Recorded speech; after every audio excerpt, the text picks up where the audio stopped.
Hello, assalamu alaikum guys.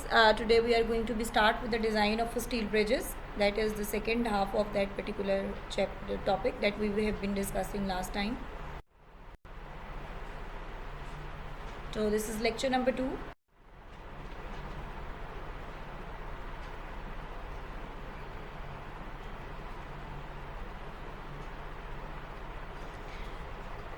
Today we will discuss about the certain definitions. First of all, we will discuss about the stringers. These are the longitudinal bridge deck steel beams. Those are spanning between the transverse floor beams and placed parallel to the roadway. And also you have seen in the first half, okay, there we have also discussed about the stringers. What the stringers are for the plate girder. If we see the plan view, so if we are going to be placing the plate girders for the plate girder bridge, so along the span of the bridge, so in between these two plate girders, if we are going to be placing the other number of the beams with the smaller cross sections, the lighter beams we are going to be placed along the length of the beam, that is along the direction of the moving vehicles. So these internal beams are going to be called as stringers. And also you can define the stringers. Those are spanning between the floor beams, because in the lateral directions the floor beams are also going to be placed. Okay, so in this particular way.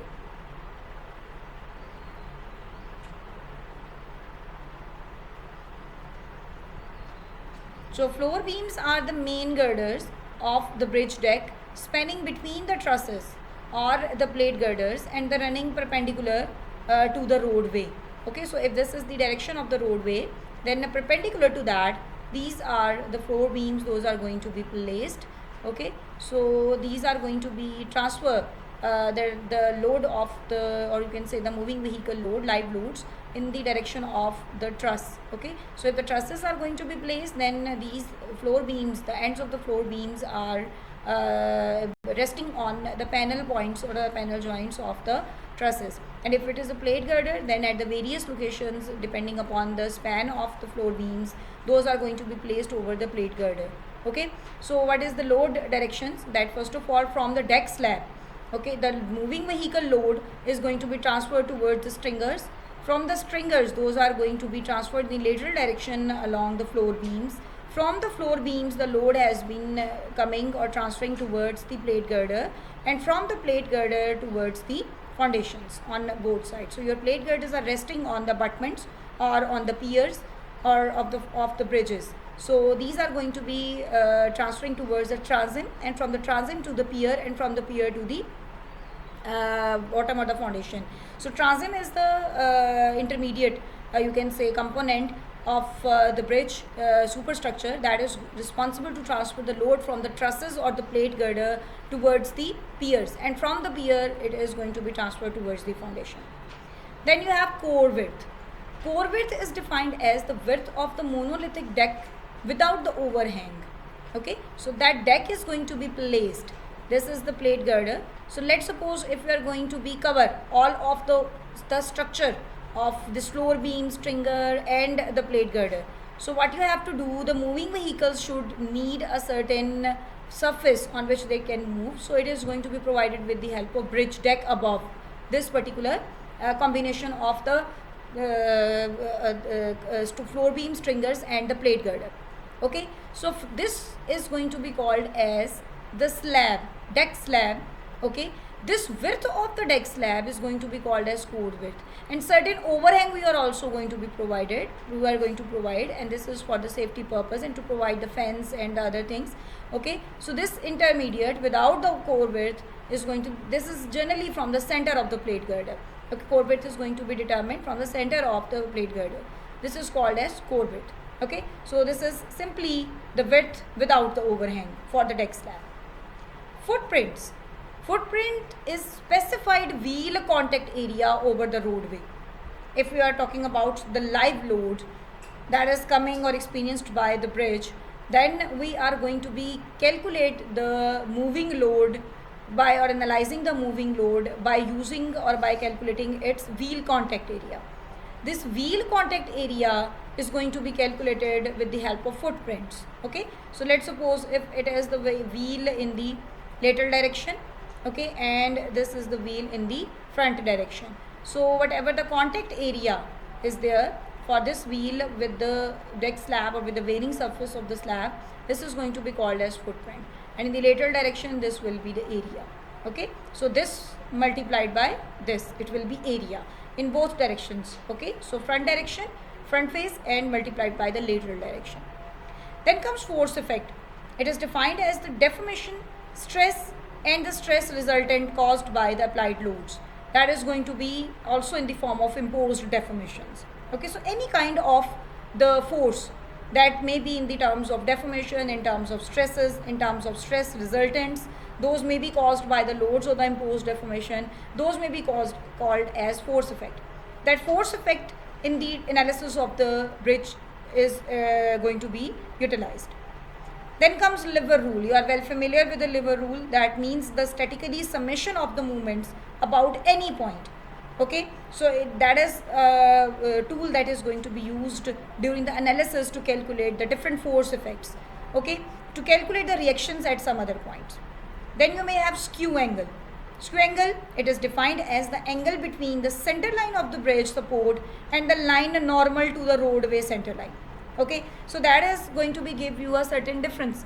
If the abutments are not aligned with the vehicle direction or the roadway direction or alignment, then we can say that it is the angle in between the abutment center line, the support center line, and the center line of the pathway itself, roadway itself. It is going to be called as skew angle. So for majority of the cases, the bridges may have or may not have the aligned you can say center line of the roadway, if this is the center line of the for the roadway, and the abutments. Okay, so in some cases the abutments center line and it is the center line of the roadway are aligned, but in some of the cases it's not. Okay, so this is the particular case, this is the abutment, but the roadway is some giving you a certain angle. Okay, so this is going to give you a skew angle. Then you have tandem, two closely spaced and interconnected axles of equal weights. Okay, so axles you are maybe well familiar. If we are going to be do the analysis, then the different type of the loads are involved in during the analysis of the different components, structural components of the bridge. So we are going to be using over there live loads, and the live load depends upon the different type of the vehicles. So let's suppose if any vehicles is involved, then its load is transferred towards the bridge slab with the help of axle. Okay, so this two closely spaced and interconnected axles collectively is going to be called as tandem. Let's suppose if the one car is there, simple four-wheeler, so here you have one and you have two, and this is second and one. Okay, so this pair, this two closely spaced and interconnect, you can say axle. Okay, this is going to be called as tandem.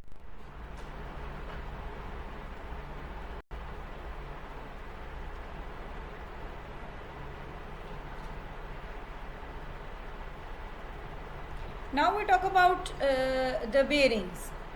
So these are the components, those are going to be provided to transfer the load from the girder to the pier caps. Okay, so wherever in the also video that I have shared with you in the first lecture of our design of steel bridges, so there also you can see the bearings. Okay, so these are generally the rubber pads, those are going to be provided. Those are having a certain thicknesses. Okay, and this thickness is very small, and this may be having a rectangular or the square dimensions. Those are going to be placed just where the support, or you can say the supporting end of the girder is there. So here you are providing the girder, so in the length direction, so at the bottom of that, in here you are providing the bearings. So that is, you can mostly see when you will pass through the flyovers in your Lahore city also. So you can see these bearings. This is easily visible. This is superstructure, you can say a part of a superstructure. It is very easily available and easily visible wherever the girders, main girders are running, or the in-between stringers are running. So those are going to be placed over the transom. Okay, and from the transom the load is transferred towards the piers.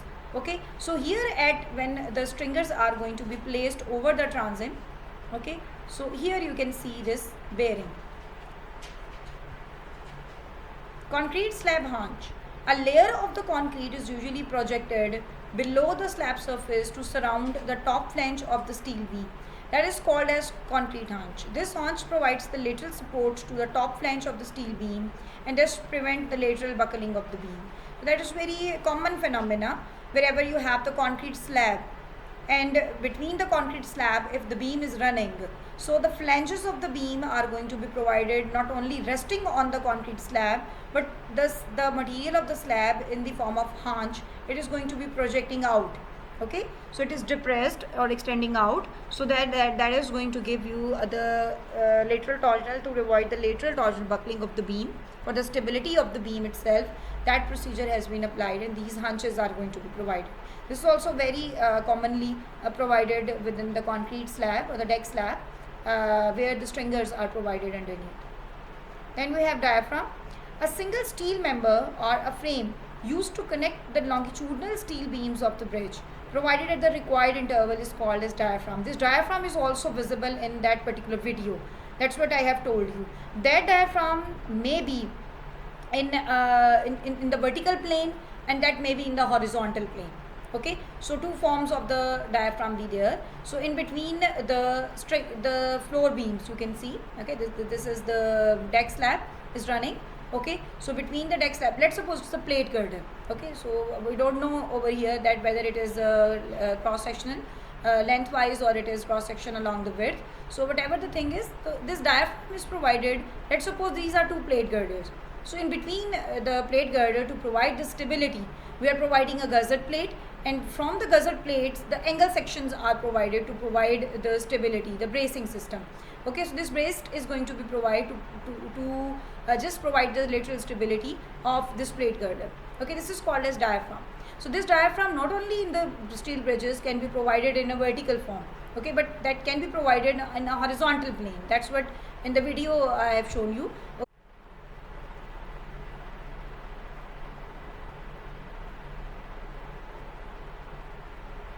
Now something we talk about the objectives of the bridge design. So when you are going to start the bridge design, then you have to be focused on a certain objectives.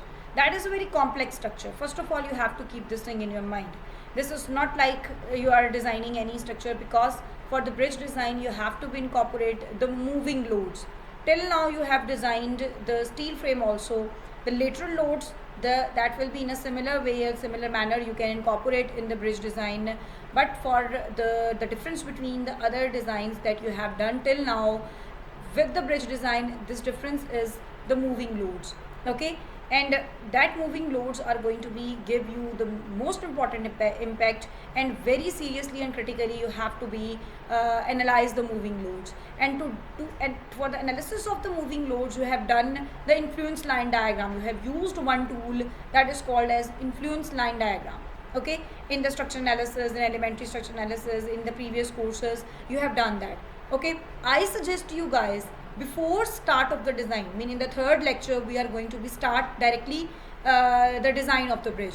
Okay, today also, with this second lecture also, we will only discuss the different definitions, different criterias, different standards. The AASHTO we will discuss today. Okay, and also I have sent you and shared with you the AASHTO specifications. Okay, one document also I have shared with you. So we are going to be discussing lecture number 2 all of the loads, type of the loads, and the factors that needed to be incorporated during the bridge design. We have to consider those type of the loads for the bridge design. That we will discuss in the second half. And you have to be more focused, and you have to, I recommend you and suggest you to revise the knowledge of the influence line diagram. Because when we are going to be start with the design, within that particular flow chart, wherever the influence line diagram or analysis of the moving loads be there, I am not going to give you any guidance about that. Okay, that part will be skipped from my side. I am directly going to give you only the flow chart. Okay, and the design elements I am only going to be discussed. First of all, the loads, how to consider the live loads, which type of the loadings you have to consider, and then finally design parameters. In between the analysis part, I am not going to be describe those. Okay, so you have to keep this thing in your mind. When we are going to be start with the designing, that analysis part of the moving loads with the help of influence line diagram, I am not going to be describe or going to be you can say explain in detail. You have to do it by yourself. Okay, and let's suppose if I am going to explain it, but still before that lecture you have to review your own knowledge. Okay, so जो कुछ आप लोगों ने पढ़ा है उसको आपने जो है वो रिव्यू करना है. Then it will be easier for you guys to study or to just go with it in during the lectures. Okay, so we are going to be focused on the objective of the bridge design. Your bridge design is comprised of safety, serviceability, economy, total life cycle cost, and aesthetics. All of these factors are needed to be considered critically during the bridge design. The very first thing is safety, of course. Serviceability, because it is a very, its life cycle is very long, very large. Okay, so it's not like for 2 to 3 or 5 10 years. It is maybe for 100 years you are designing a bridge. Okay, so its serviceability, it important. Its economy, it's very important. It's very large and heavy structure, so for that economy involved. And aesthetics is very important. To achieve the design goal, the design process consists of, okay, that process before the designing, the collecting of the data, the very first thing, data analysis, creating a new form, mean conceptual design stage, okay, that in which form and at which level you are going to be start the designing and you are going to be do the design of your bridge. Then finalizing the design for realization. Okay, so first of all you are giving a conceptual design stage, and from the conceptual design stage you are go towards the realization. That realization comprises of the modeling, dimensioning, and detailing stage. Okay, so that is very important. So once the detailing stage is with you, that will be the last stage of the design of the bridge, where you have all of the details of all of the components with you in the form of drawings. And then finally what you can do, you can utilize or you can start with the project construction at the site. The minimum requirements of safety and serviceability are well provided by the design specifications, which reflect the current state of the bridge design technology. While economy and aesthetics are not generally specified in design code or standards, so depending upon the circumstances and the clients and the companies and the teams those are involved in construction, those are going to be settled down these matters of economy and aesthetics. Because the civil and the structural engineers also have a cultural and social responsibility for the bridge structure, it is absolutely necessary to create a beautiful structure. Okay, so finally we are going to be giving focus on aesthetics also. There is a permanent connection between aesthetic and economy.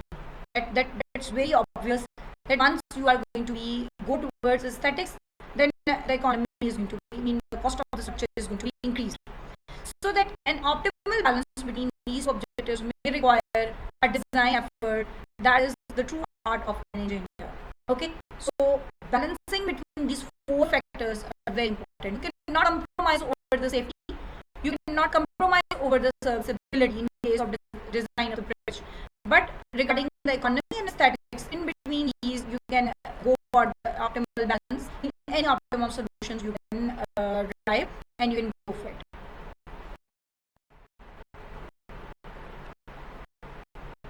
Now we are going to start with the loadings, type of loadings that is going to be considered during the analysis of the beam, the analysis of the different structural components of the bridge, and for these analysis result can be used for the design purpose. Okay, so the very first type of load is the lane load. The lane load is used to account for live load on the bridge, superstructure and structure due to vehicular traffic. The lane load consists of 2 parts. Number 1, design vehicular load and uniform lane load. This design vehicular load is taken from the AASHTO specifications. It may be the train load, it may be the truck load, it may be the tandem load. Okay, that kind of the simple truck, simple type the truck, or the truck with the trailer, or you may have the train load. We're also going to be discussed in the coming slides which type of the moving load or the vehicular loads are going to be used. But before that, if we talk about the vehicular traffic as in general, then this total effect of the moving vehicles load on the bridge deck and on the different components of the bridge, we are going to be subcategorize it into two parts. That total load, vehicular load, this vehicular traffic load effect can be categorized into two categories. First one is the design vehicle, second one is the uniform lane load. That is the uniform line load that is placed across the entire structure. The design vehicular load is the concentrated wheel load of the particular vehicle, which is that design vehicular load, which is nothing more than the several point loads that you have to be remember. Okay, this is the combination of the several point loads that can be moved across the structure in order to produce the worst case loads for the elements you are designing. That's what you have done by the results of ILD, influence line diagram. The influence line diagram is going to give you the worst case for the moving loads that is going to be moving from one end till the last end of your element, designing element. Okay, so if stringers are needed to be designed, then you have to be assume that your truck load or the tandem load or the train load is moving along the stringer from one end till the last end, and during this moving, okay, so wherever the location is, we are interested in the value amount of the load. That particular load or the stress value is the worst case.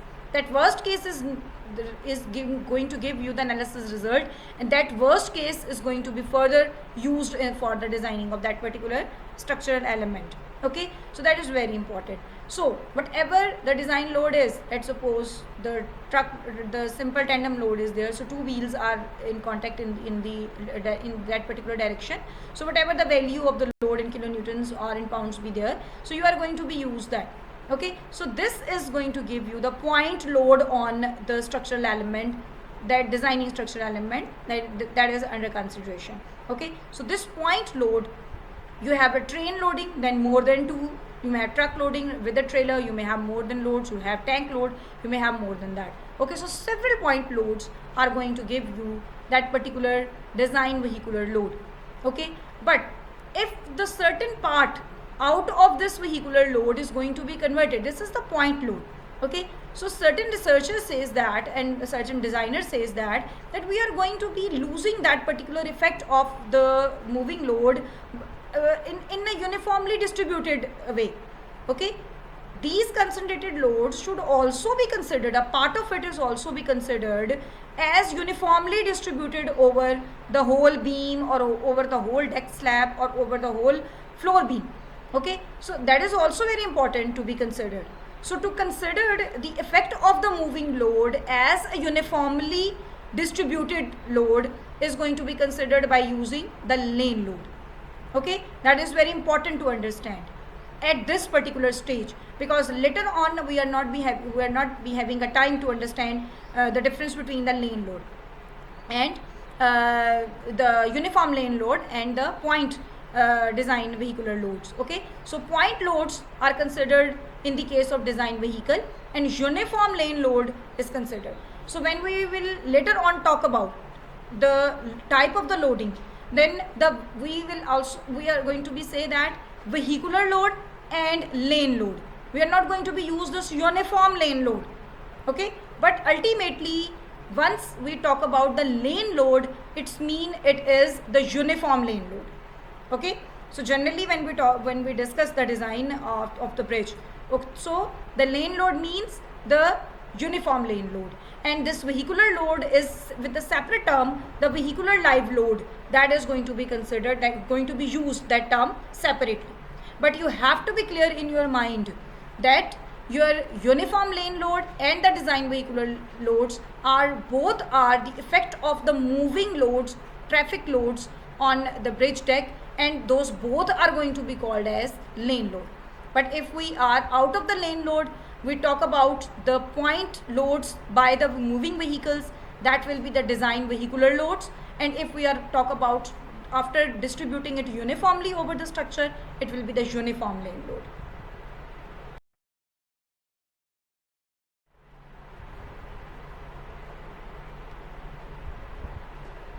So the same discussion, or almost the same, we are going to be discussed in this particular slide also. In addition to the loads, there are the factors for these two loads, including the multi-lane factor and the impact factor.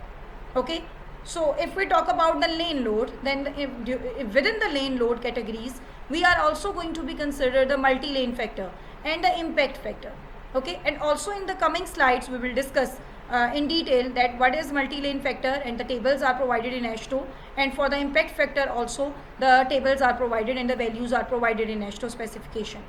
But what is these multi-lane factor and impact factor are? The multi-lane factor is a reduction in the load due to unlikely chance that all the lanes of the bridge would be loaded with such design forces in the real world. What is this? What does it mean?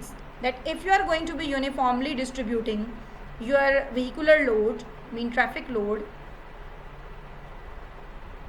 on the bridge, so you may have number of the lanes, design lane, this is called as design lane. Lane load is different thing and design lanes are different thing. If you are designing the full width, core width of the deck, you are going to be dividing the total core width of the deck into different number of the lanes. If the number of the lanes are more than one and you are considering the lane load equally applied on each lane, okay, that the lane load is same for this number 1 lane and number 2 lanes, you are considering the same lane load for all of the lanes present within that particular core width of the deck slab, then what is going to be happened? You are on safer side. You are considering the most critical lane load on all of the lanes. But what is happening in the real world? In the real world, all of the lanes are not going to be supposed overburdened by this moving load or this lane load all the time and equally. Okay, it is not likely, there is not likely chance to be equally loaded lanes with the help by the lane loads all the time. Sometimes it may happen that moving vehicle is moving on along the lane 1 and lane 2 is not going to be having moving vehicle. At that particular time, lane 2 is burdened or overburdened or going to be supposed to be loaded with the same designed lane load you have considered during the design. But your lane number 2, lane number 1 is not supposed to be loaded with the same value or the amount of the lane load. So what does it mean? If the number of the lanes are more, let's suppose 3, 4, 5. So it's not possible in the real world that all the time all of the lanes are loaded with the design lane loads on which you have designed. So what we can do, then we can, depending upon the number of the lanes, the chances of loading the lanes fully with that particular lane load you have considered in the design, that chance is going to be reduced. As the number of the design lane, the probability of loading one lane completely or fully equal to that particular design load on which the member has been designed is that probability has been decreased once the number of the lanes are increased. That's what means the multi-lane factor. That multi-lane factor is a reduction factor. That is going to be include the probability, the reduction in the probability of the lane loaded with that particular design lane load on which it has been designed. So what we have to do, we can in the real world, we can reduce that particular lane loads once the number of the lanes are more. Okay. Second one is the impact factor. Impact factor is an increase in the vehicular live load. That is the incremental factor. Okay, and which accounts for the impact from the vehicles hitting an uneven road or an uneven transition between the bridges and the roads. How this uneven transition comes and how the impact can come due to the sudden break of the vehicles. We have applied the influence line diagrams for the smoothly moving of your vehicles over the lanes, okay, over the bridge deck. But what is going to be happened that you may there may be have chances for the vehicles, those are going to be applied the sudden brake. If the sudden brakes are going to be applied, then those are hitting unevenly and going to be cause the impact within the bridge deck. Okay. Similarly, if you are going to be having the expansion joints, that you may have observed many times. Okay, so you have the deck slab, the part of the deck slab is casted separately and another part of the deck slab is casted separately. Okay, so in between these two deck slabs you may have the expansion joint. Okay, so these expansion joints are mostly not going to be filled with any kind of the filler. So here you may have any steel barrier or the steel, you can say, instrument that you are providing to fill that, or sometimes it may be open. So once the vehicles are moved from one bridge deck part to the other and they passed over the expansion joint, they may cause the impact within that particular deck slab. Okay, so this is going to be called as cause the impact within the bridge deck. So that is going to, for that particular cases, we need an increasing element or increasing factor, and that increasing factor due to these impact influence, it is going to be incorporated by using the impact factor. All of the loads and the factors are defined in the following section of the 2012 AASHTO Bridge Design Specification. Section number 3.6.1.2, Design Vehicular Live Load. Section 3.6.1.1.2, Multiple Presence Factor of Live Load, Multi-Lane Factor, that's what I have told you. 3.6.1.2.4, that is a design lane load, uniform load, I have told you. Wherever the lane load comes, okay, again I am repeating this thing. Lane load actually means that the vehicular load, vehicular point loads plus the uniform load. Okay, actually the lane load going to be categorized in two broader categories, vehicular point load and uniform load. But in specifications, in standards, we are going to be use the word of the lane load for the uniform lane load. Okay, and for the design vehicular live loads, we are using the word of the vehicular live load. Okay, design lane load, vehicular live load. In all of the AASHTO specifications, in all of the standards, in all of the literature for the bridge design, you will use this vehicular live load for the first category type of the lane load, and the lane load word you can use, design lane load you will use for the second category, uniformly distributed live load. Okay, that is going to be considered by using this technical term. Then 3.6.2 section going to be used a dynamic load allowance, that is in the form of impact factor. So wherever in AASHTO specification these four terms are going to be used, design vehicular loads, that means you are incorporating the effect of vehicle point loads. Where the multiple presence of the live load, that is going to be, that word is going to be used, mean multi-lane factor you are incorporating. Where the design lane load word is there, mean uniform lane load you are considering. Where the dynamic load allowance word is used, mean impact factor you are incorporating. Okay, so indirectly within the brackets it comes in your mind that what does meaning of these terminologies.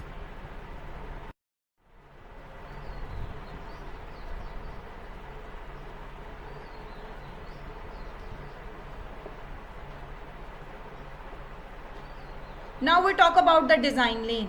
Okay, that's what I have told you. The design lane has a width equal to lesser of 3600 millimeter or width of the traffic lane. Okay, so whatever you have designed, mean the lane load you are considering, the design lane load you are considering for the one lane. So let's suppose if you are designing or dividing your whole width of the slab into 3 number of the lanes. Okay, so that will be equal to that traffic lane.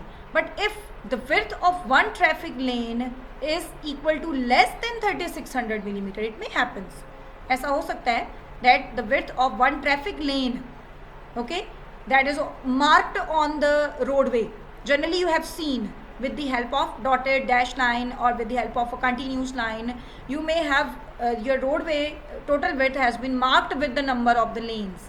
Okay, so if the number of the lanes marked on the roadway or the traffic, it is less than 3600, then the design lane you have to consider equal to 3600. Okay, there is a limitation to consider the design lane width that should not be less than 3600. Okay, for that, if it is more than that 3600, then whatever the value is, the same you are using as design lane. Roadway widths from 6000 to 7200 millimeter shall have two design lanes. Okay, so let's suppose you may have the roadway width and the number of the lanes are not mentioned over there, and its total width is 6000 to 72 in that particular range. Then you have to be consider the two design lanes, each equal to 1/2 of the roadway width. Of course, it will be less than 3600. For this case, it will not be. So, but if the 6000 divided by 2 equal to 3000, okay, so you have to consider it equal to 3600. For 7200, it will be exactly equal to 3600. Okay, so in between, you have to be keep in your mind that it should be minimum equal to 3600. The number of design lane is taken as the integer part of the result when the clear roadway width in millimeter between the curves is divided by 3600. Okay, so if you are dividing it with 3600 and you are getting that, because 3600 is the minimum, so whatever the total roadway width is, you are dividing it with 3600, so number of the lanes you will get, because we have 3600 minimum. So if let's suppose the number of the lanes comes out to be 1.5, okay, so that integer part you are considering without rounding it up. So if it comes out to be 1.9 even, so you are ignoring that part and just the integer part you are considering one number of the lane. If the design lanes are more than one, the following reduction factor given in table 3.6.1.1.2 -1 of AASHTO LRFD BDS, okay, bridge design, 7th edition 2014, is applied on the live load factor effect. As I have told you, this is called multiple presence factor. Okay, that is denoted by M. That multiple presence factor is going to be considered the number of the lanes that in the previous slide we have discussed in detail. So if your number of the loaded lanes are 1, then your multiple presence factor will be 1.20, and if it will be 2, it will be 1, it will be 3, it will be 0.25, so reducing it. If it is greater than 3, it will be 0.65. Okay, so in this particular way you are considering the multiple presence factor. So you are increasing the multiple presence factor. You can observe over here. We will discuss in online session why we are considering that. Okay, so you can also think about that. Why this multiple presence factor for one number of the loaded lane is more than 1? Because it is a reduction factor, as I have told you. So reduction factor mean its value should be less than 1 or at least equal to 1. So this is going to be satisfied anyhow, but for the 3 and more than 3, it's reducing. But for one loaded lane, it is more than 1. Why is that so? So think about that. We will discuss in online session.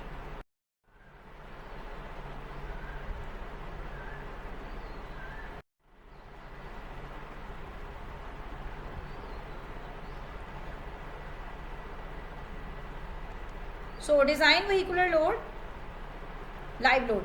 The new specification uses HL93 highway loading of 1993. In case of HL93 loading, the vehicular live load on the bridge roadway consists of the combination of design truck or design tandem and the design lane load, as I have told you. Okay, so wherever the design truck loading is going to be used, along with that the lane load you have to use, mean uniformly distributed load. The design lane load shall occupy a width of 3000 millimeter transversely within a design lane.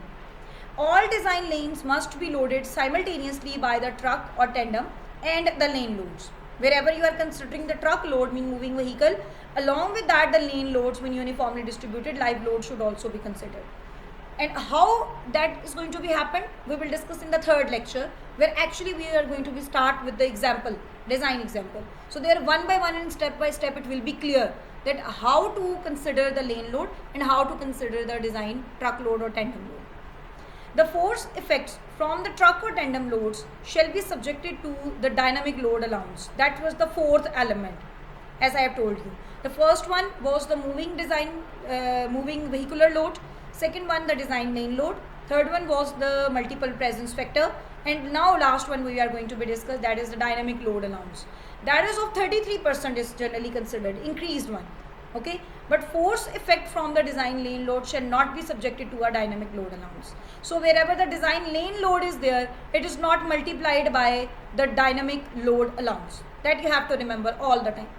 Wherever the design lane load is there in the bridge design, we are not multiplying the design load with the dynamic load allowance factor. Whatever it is 33% generally, but let's suppose if it is more than that recommended in the specification, if it is less than that, and in special circumstances we are using it more than that, so for that particular case this is only going to be multiplied with the vehicular design vehicular load. Okay, we are not multiplying this dynamic load allowance with the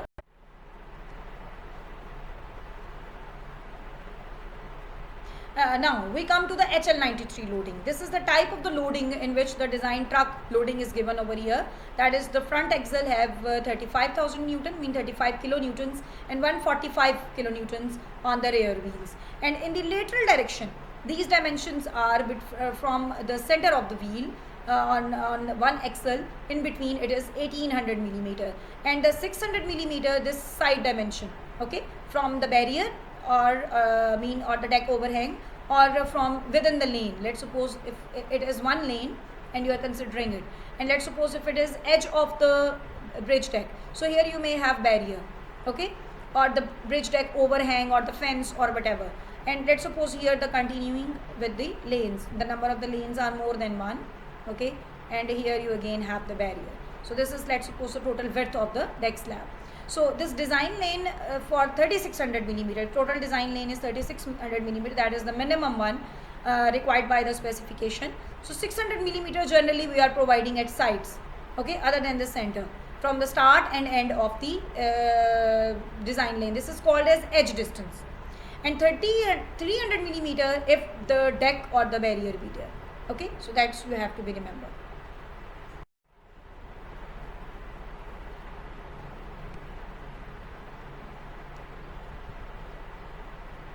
Then for HL93 loading continuing, the design truck or tandem shall be placed transversely. That's what in text form has been written, whatever in the figure we have discussed in the last slide.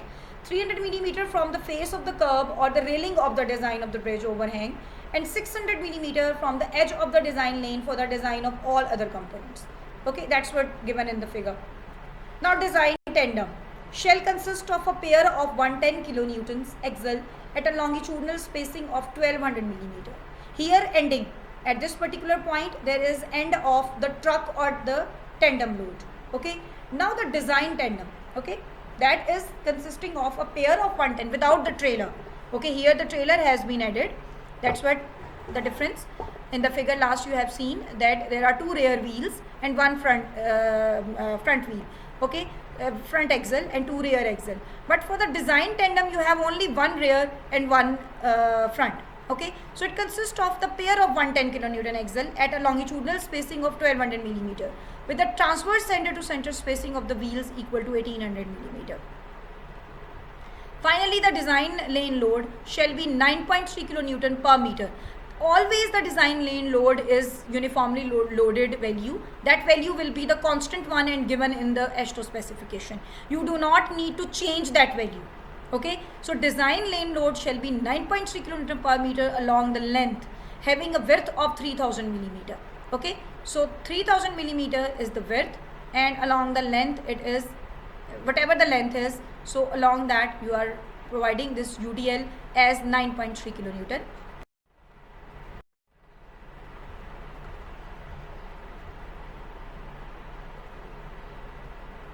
Now rest is the pedestrian load.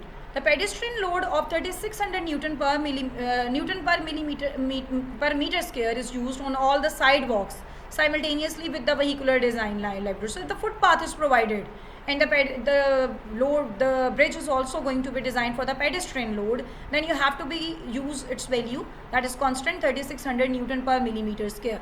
Okay, so separate bridges for the pedestrian and the bicycle traffic should be designed for a live load of 4100 Newton per meter square. More loads you are going to be considered, the specially designed bridges be there. Dynamic load allowance is not considered for these loads. Okay, so for the pedestrian load also you are not providing. You have to make a list of that. Okay, in your mind, that for which type of the loading the dynamic load allowance factor is not used, not applied. okay, not considered. That you have to make a list. So one, last time we have discussed, that is the design lane load, uniformly vehicular load. Second one now comes, it is the pedestrian load. With the pedestrian load also, when not multiplying or using that dynamic load allowance factor. Now, certain in detail, the sources of the dynamic effects. Okay, that is for your information. That is the hammering effect when wheels hit the discontinuities on the road surface, such as joints, cracks, potholes, etc. Dynamic response of the bridge due to vibrations induced by the traffic. Actual calculation of the dynamic effect is very difficult and involves a lot of unknowns. To make it simpler, we account for the dynamic effect of the moving vehicles by multiplying the static effect with the factor. Add dynamic effect to the following loads. Okay, so here the list has been made. Okay, with the design truck, with the design tandem. Design truck mean 2 rear axles, mean 1 trailer has been added into it. Design tandem mean there is only 1 rear and 1 front axle. Okay, there is no trailer added with that particular truck. And but not these loads, I have told you, with the pedestrian load and with the design lane load. This table is very important. You have to keep this table with you once you are interested to be consider the dynamic load allowance IM. Okay, so in literature or in specifications, this dynamic load allowance factor is represented with capital I and capital M. So with that particular components like deck joints, 75% of IM is used. All other components for the fatigue and fracture limit state and all other limit states, it's 15 and 33%. Generally, we are using this as a safer side, 33%.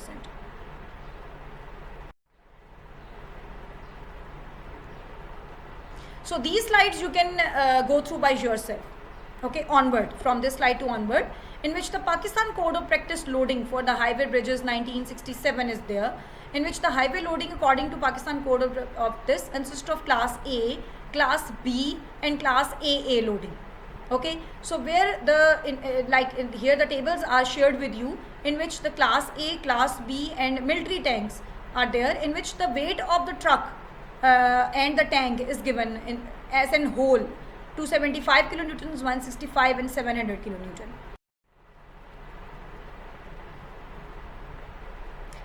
So if we talk about the class A and B trucks, then you can see the loads. Okay, that will be 0.10W, 0.40W for the rear wheels. This is the front wheels and this is with the trailer.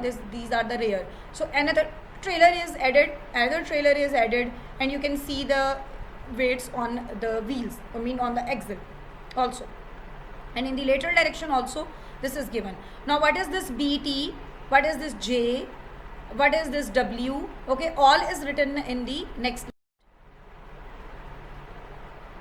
This is class AA tank loading here in this table. So axle loads are given, and according to that, this is BL and BT. These are the BL is the longitudinal tire contact length and it is the transverse tire contact width.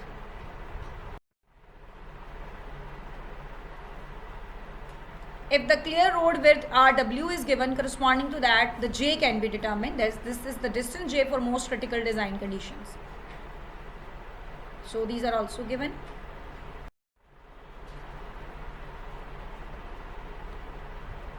So for Mercedes-Benz truck, in the previous table, that W was not given. Okay, so here for the Mercedes-Benz truck, W is given to 50 kilonewtons. So W by 3 is on that particular wheel, front axle, and 2/3 of that W is be considered as on rear axle, and for the trailer axis behind that, the values are given 0.43 of the W and 0.43 of the W, and the distances are also given between the center point of the axle. So axle loads for the Mercedes-Benz truck.